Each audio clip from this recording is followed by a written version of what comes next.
Hello guys and gals, and welcome back to another episode of Haunted Gaming. This time we take a look at a creepypasta called Terror Lane Released, a pokepasta that's allegedly part of a series. So, how is the first part of Terror Lane? Well, sit back, relax, and enjoy this pokepasta. They say the power of the mind is a scary thing, but what others don't know is the actions you do to correspond with your mind can be much worse. This is what 15-year-old Ben discovered in the worst way imaginable. Ben was a very sadistic, lonely person with an extensive imagination. None of his family were around often enough, and he would most of the time, if not always, be on his own. It all started when Ben was given his copy of Pokemon Red from his brother since he and his family were moving house. As much as Ben shuddered at the thought of all the creepypastas he looked up on YouTube about people's copies of Pokemon Red being spooky and had some sort of curse on it, he then told himself that there's no way it was haunted or creepy since he did it before. He went and clicked the game into his Game Boy Advance SP. It was red. It was easy to use considering it folded like a small laptop, and he liked the convenience, even though the Game Boy Color did, the game cartridge did stick out like a sore thumb out of the GBA. And he did hesitate a little, so, he wouldn't bump or break the game. As he started it up, everything was normal. Ben didn't like the thought of having such events and creepypastas made into reality, though. It was great seeing the old Professor Oak again. He decided to name himself Red and his rival Blue. Ben started inside his house and the game played fairly well so far, despite the sound being quieter than normal. But he figured it was just the dust contained in the Game Boy. He decided to try and go through the grass and get Professor Oak's attention. This is when things started to get questionable for Ben. As soon as he walked up to the border of the town, he expected to get stopped by the professor. Suddenly, the screen had briefly flashed for a split second. Ben looked around his Game Boy Advance SP and didn't notice anything broken. Ben walked back, one step backwards and forward, thinking it might not have registered the first time. I mean, he did breeze through the intro of the game faster than the last time he played it. It probably was just a glitch and nothing more. He decided to restart the game and create a new profile since he could not save at this point. This time he got stopped by Professor Oak at the borderline of where the grass starts just as it should be, and was relieved to see the familiar text in working order. He headed to the Pokemon lab and heard the familiar tune. It was nostalgic. Nothing could ruin today.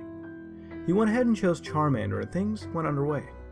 He ventured through the game up to the point of Lavender Town and found no problems whatsoever.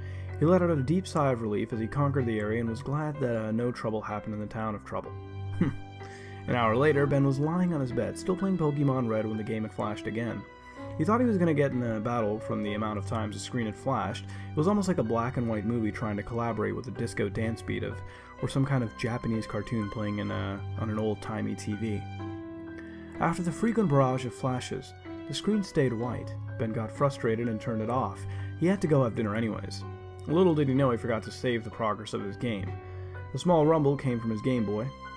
Ben looked back in his room, scratched his head, and continued out to the kitchen. While he, Levy, and their parents were eating, Ben was very tired and slightly delirious. Or so he thought, when he kept hearing the Pokemon battle music in his head and then faded off when the Pokemon was supposed to appear at the point in the song. He shook his head to get rid of it, he thought. I read way too many creepypastas, he thought to himself, feeling the headache where his forehead starts and his eyeballs end. The mother was confused and asked if Ben was okay. Ben shook it off and looked down at his pasta and said nothing. After dinner, his father informed everyone that he had to work all night, so he was soon away from the family and out the door. The mother decided to leave them and gave Levy the responsibility of taking care of Ben while she went out clubbing. The problem being, as soon as both parents were gone, Levy would go partying without mentioning Ben at all. Ben looked around the house and now realized yet again that he was home alone. It didn't help that their phone service was out because the telephone poles nearby had been struck by lightning the previous night. Not that it would make, a difference concerning the parents never paid the bills properly. Ben was hesitant to go to bed early just so he could wake up to everyone being home. He hated being alone. After trying to sleep for an hour and a half, staring at the roof, he soon remembered that he forgot to save his game, and so he grabbed it and played again. He created another profile and was very curious to see if the game would glitch like before. Oddly enough, the game didn't even go through the Professor Oak tutorial at all, and the rival and character naming were completely skipped as if going on memory before. He went to the Pokemon lab and to his surprise noticed that the rival was named on its own. It was Blue from the previous save file. He found it odd on how that came to be, but shoved the thought into the back of his mind and it continued on. He decided to continue up north to see if he could get Professor Oak to appear. Professor Oak had appeared, alright, but his usual dialogue seemed to have changed. You shouldn't be here, it read. Ben was getting paranoid. I can barely start the game and I'm already having bad luck? Although compared to the luck he had now, things were only going to get much, much worse. Professor Oak didn't just walk away from Red. He ran like he had running shoes from future installments of Pokemon that Ben only watched his friends play. Ben was getting nervous. What was Professor Oak so frightened of? He again questioned the condition of the game he once played and remembered it worked before. So why didn't it work now? Could his brother have tampered with his game in some way? Ben did let him play the game for a fair period of time when he completed it before. He pondered the thought of maybe dropping the Game Boy Advance too many times. He decided it was a coincidence and just continued anyways. He went to go into the grass again, forgetting that you have to go to Professor Oak first to get your Pokemon, and an unusual text box had popped up when Ben walked into the first patch of grass he came across. It read, "You should have listened."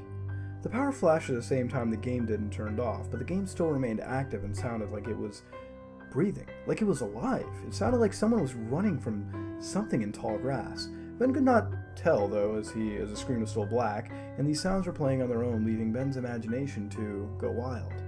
The game didn't continue the blinking it was doing before for around 10 seconds. A battle started with what appeared to be his rival Blue.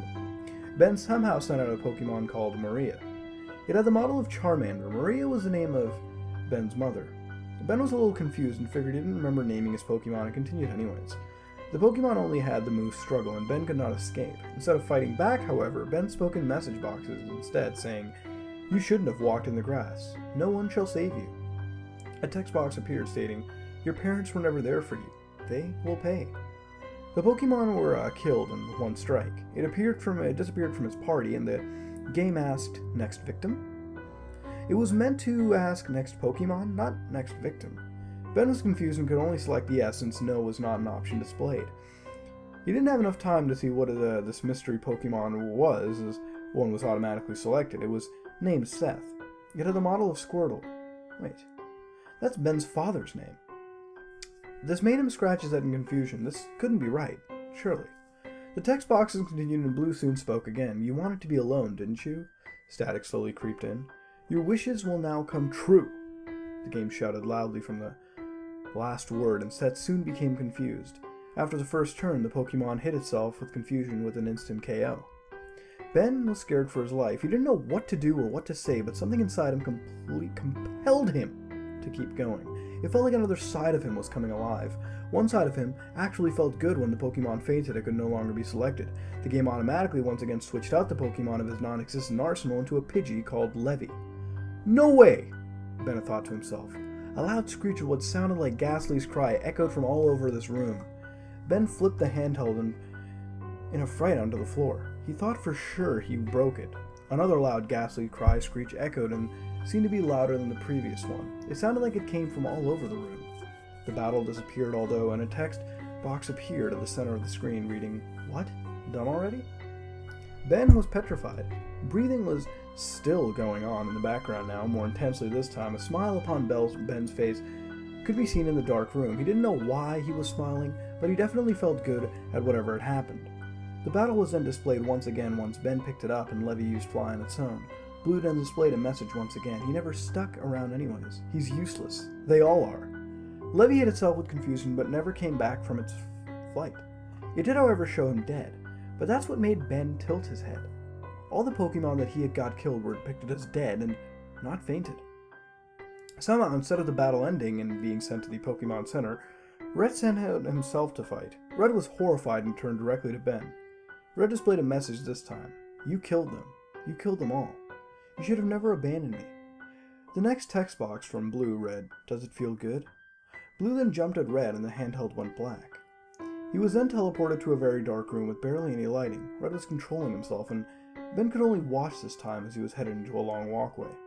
As Red reached what appeared to be a large square room at the end of the long corridor, Red turned around and walked back to where he came as it was a dead end. To Ben's surprise, the appearance of Red was horrifying. His left eye was punctured through the skull and his right eye dangled in front of his right cheek.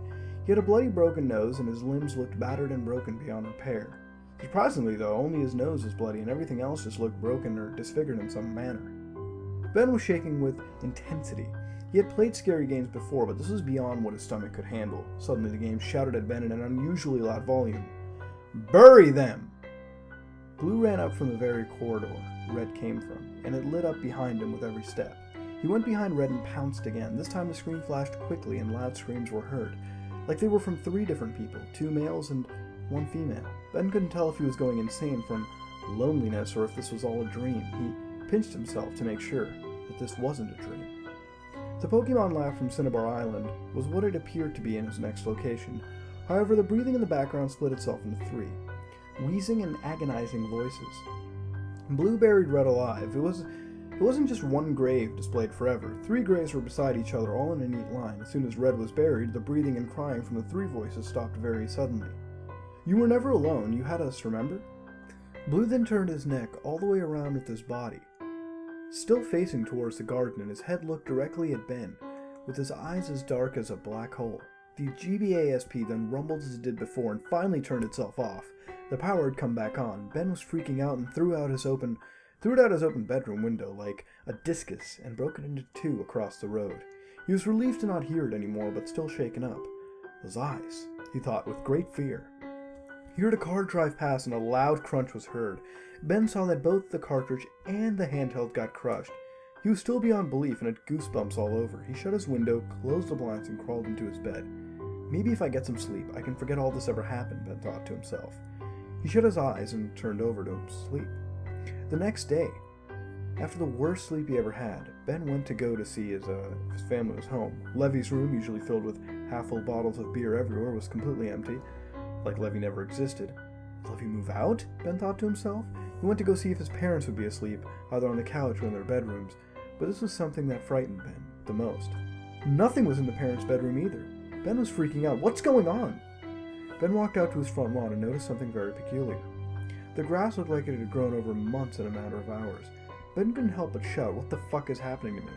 One of his neighbors, a male, heard this and ran to comfort Ben. "Oh, Ben, I'm so sorry about your family and that accident with the tall grass on the way home." Ben thought he was joking, went to watch TV with Niles following behind them. All over every channel was the sudden accident of grass being a killer. Levy, Seth, and Maria had all of their pictures on the news. The news reporter simply said, "Rest in peace." Niles felt horrible for Ben and hugged him as hard as he could. Ben couldn't believe it and pushed Niles back in a rush of adrenaline mixed with fear. No, it can't be. Ben really was alone this time. He cried out as loud as he could and fell to the ground. But something felt odd. The atmosphere changed and it began to get cold.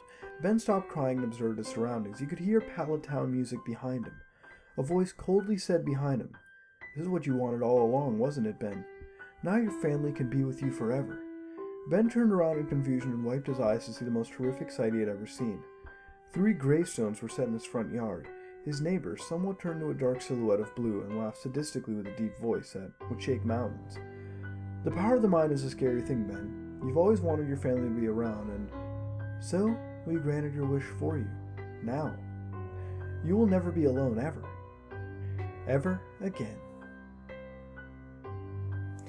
Oh boy, that was kinda unseasoned. A little too bland for my taste and palate, but it's a pokepasta. Sorta like the cat videos of YouTube. People love them, but my god, so many exist. Well, what really makes this? Well, it is the descriptions and the pacing. I think if you look at it from that standpoint, it's very well paced. And it has a lot of imagery and description, although too much at times for its own good. I'm not saying go full on ambiguous, but please cut down on some unnecessary details. Remember, this is a scary story, not the protagonist's personal reality television show, although that would be pretty interesting. I gotta jot that down somewhere. CREEPYPASTA protagonist reality TV show. But seriously, in that respect, it stacks up, but what really ruins this, and I mean really, almost hitting the unredeemable factor, is the reactions of our protagonist. You buy a game, hell, owned it before knowing all the ins and outs, and writes off all this obviously alarming phenomenon as a glitch or flat out pointless. I mean, fuck you. That's the protagonist that pisses me off, and although the technicals were good, I found myself screaming at the protagonist for being so thick-headed. I mean, there is a limit. The next thing was towards the end, it really tried to hammer in this family being dead, though it has no effect. Because we really don't know the family. It's like an Alex Melee. For an ending like that to have effect, we must be introduced to the subject and develop a connection so it hits hard later on.